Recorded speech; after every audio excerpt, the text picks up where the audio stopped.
This is my beginning stages of a 20-meter electromagnetic loop. Right now I have the only thing I have left to do is the capacitor and the actual feed line, and then something to mount it with. So my first attempt at it. That's a hard line around the outside for the large loop, and number 10 solid copper for the inner loop. And it's all in fun. We'll see how it works. I'd like to try for 40 meters. This is going to be for 20 meters, I believe. I'd like to try for 40 and 80, or 80 through 15, but there you go. Hope you guys have a good time later. Okay, this is part 2 of probably 4 parts in the manufacture of my magnetic loop, my first attempt. This one here is for it's going to be for 20 meters. And first video, I just had the 2 loops in place. Okay, this time here I fed mine, or I'm feeding mine at the top with a small loop, which is 1/5 the diameter of the large loop, the outer loop. Okay, there's that. I have spacing up here that I've heard if you can adjust that for SWR. I'm not sure how much truth there is to that, but what the heck. And I've got my feed line here. Okay, and there's that. And I've got a tie wrapped down to, this is going to be where my capacitor is located. And that's going to be my step 3, or part 3.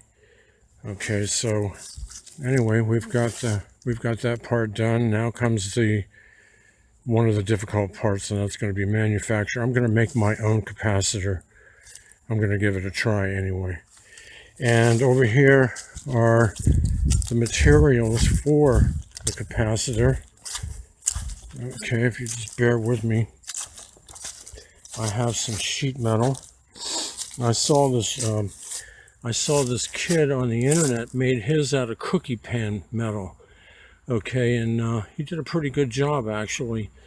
And anyway, I'm going to give it a shot. I tried aluminum yesterday and it was too thin, so scrap that. This should work out pretty well. The hard part's going to be cutting it to size. So anyway, that's my part 2. And 73s on KA3LNA. Okay, 73 later. Okay, this is video 3 of however many. I'm in the process of making a capacitor for my magnetic loop antenna, and this is more involved than what it looked like it was going to be. Well, that's okay though. This kid on YouTube didn't show the assembly part. He just showed the final product. Well, it's taken some hours because of mainly it's taken the hours because of having to thread the nuts instead of using spacers. So I would recommend spacers between the plates. So down at the bottom here, well, I made my end caps out of plastic, some plastic stuff that I had left over, and as you can see, there's some extra holes in the bottom plate because that would be trial and error. So I'm not sure. I may end up filling this entire rack with plates. Right now, okay, I have 11 plates on the bottom, stator plates I believe, and then I have I'm going to have 10 rotor plates, but I think I'm going to do a rearrangement. I'm going to add I don't know, maybe 5 or more, maybe 10, I'm not sure, of each row, the stator and the rotor. I need more spacing. Let's see if this thing will zoom in. I need more spacing because the plates are way closer than what I thought they were going to be. And the threaded rod that I use is really small. The kid online, he used, I think, 3/8 or maybe ½ inch. I think 3/8.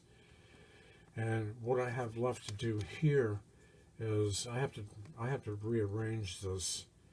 And what I'm going to do is the bottom row, I'm going to take a plate out and have 6 small nuts as spacers, and then a plate, and then 6 small nuts as a spacer.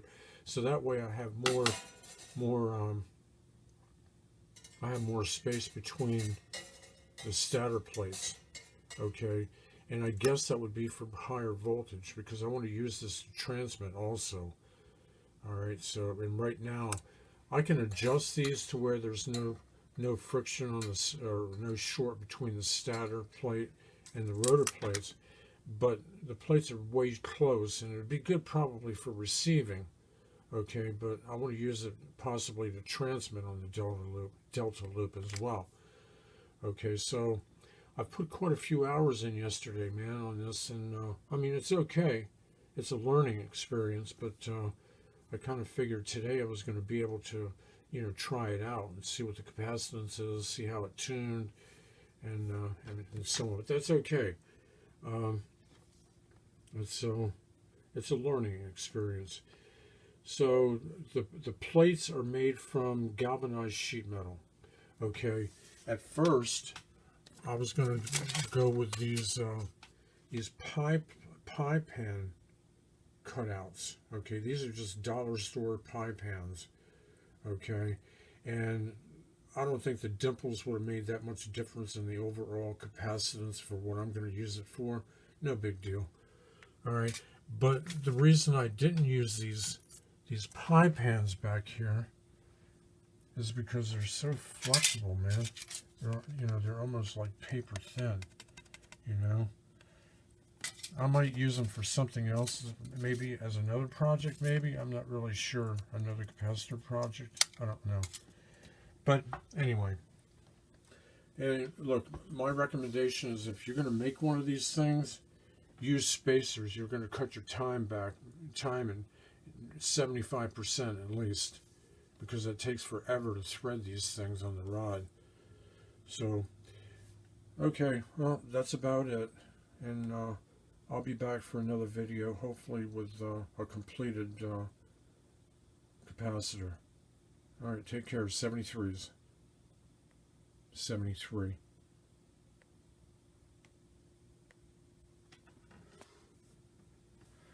Okay, I don't think I hit the record button the last time, so let's try this again.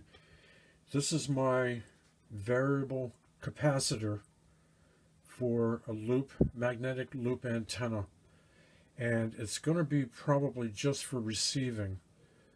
Okay, so just a quick review, and then I'm going to do another video after I hook it up to my SDR RTL and see how it works. But in review, what we have here is we've got 5 inches worth of stators and rotors. Okay, and if you bear with me,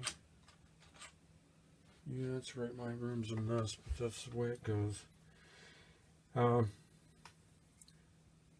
You can see the spacing in between these babies is not very much. Okay, and I got this idea from a kid online, actually. He did his out of pie pans, all right? Now, I can adjust this a little bit, but right now it doesn't rub. Okay, you can go all the way around, and there's no rubbing. Okay, well, that time there was. That is because, there we go. Now we can go around. And I'm not going to have a motor on this. Actually, I guess what I'm getting at is this is kind of like a prototype of the real deal, and I'm hoping, there we go, nothing, no rubbing. On the real deal, I'm going to do it a little bit different if I do it that way. I'm not really sure. But anyway, the kid online did his out of pie pans, which is really cool. All right, I made some templates out of pie pans as well, but this stuff is really thin. All right, but you can use them to scribe out your templates or whatever. You can do it that way. I don't have any metal tools. Okay, I don't have a jigsaw. I don't have any presses or punches or nothing like that. And what I used were these babies here, the left tin snips. Okay, I didn't. I don't have a grinder, so I couldn't grind the ends. And I see in the video that you've got a lot of sharp ends. So I use the tin snips. I use these needle nose pliers to tighten the nuts up. The threaded rod is really thin.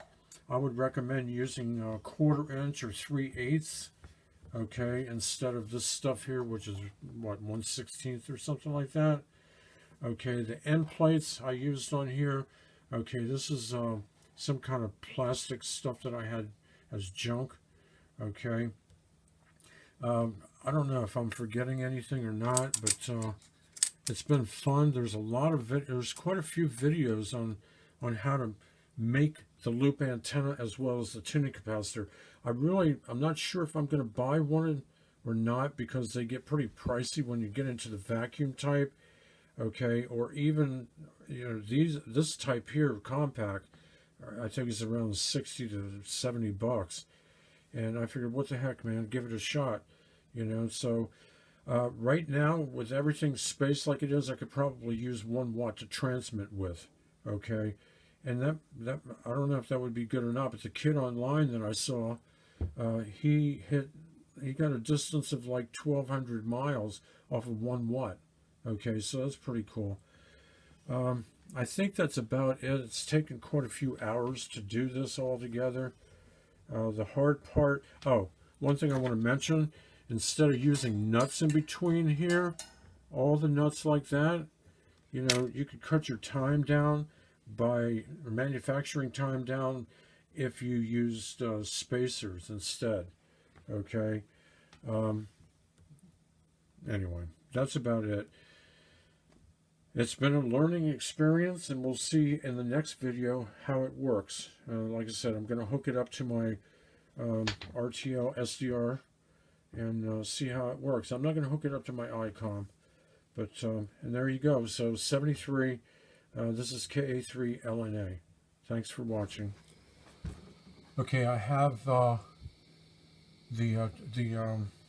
variable capacitor hooked up to my RTL SDR, and right now you can see I have I'm on 5.150.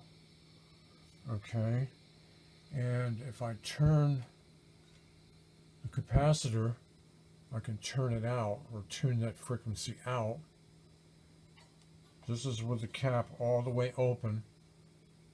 Okay, and if I go back down with the cap all the way shut, that's my fan noise, no doubt. Okay, so it picks that up. All right, the way I see it is, also I have my loop on the inside of the house here. And another thing is, when I put the coil up, or the inner loop, closer to the upper loop, when I put the inner loop closer to the outer loop, much better signal. I'm not sure about transmitting, but with receiving. Okay, so the way I see it, from what I come out with, this is my first design, by the way, and just guesstimating on everything. It looks like it tunes between 4.9 megahertz up to 8.1. After that, it drops off to where you don't see a noticeable waterfall difference or scale difference on the readout. So, it's kind of cool. Now I'm going to show you one more thing. I'm going to take a clip off. Okay, this is coming off the variable resistor, or variable capacitor. That's with no clip. Cool, huh? So it does pick up fan noise. And that's with the clip back on. Okay, and if I turn it, you can see it tunes that right out. So that's kind of cool. All right, like I said, man, this is my first attempt at doing something like this, and I want to show you something here with this. Okay, I used cable TV hardline. Okay, inside solid copper, outside the shield is aluminum. So I think on my next one, I'm going to use what they say on the other videos, that 3/8 copper. Okay, actually in refrigeration, it's high pressure and low pressure line. Okay, so it's copper tubing. I think I'm going to try this again, but with copper. So anyway, it's fun. Okay, and hopefully you've learned something of what to do or what not to do. There you go. 73. This is Ka3LNA.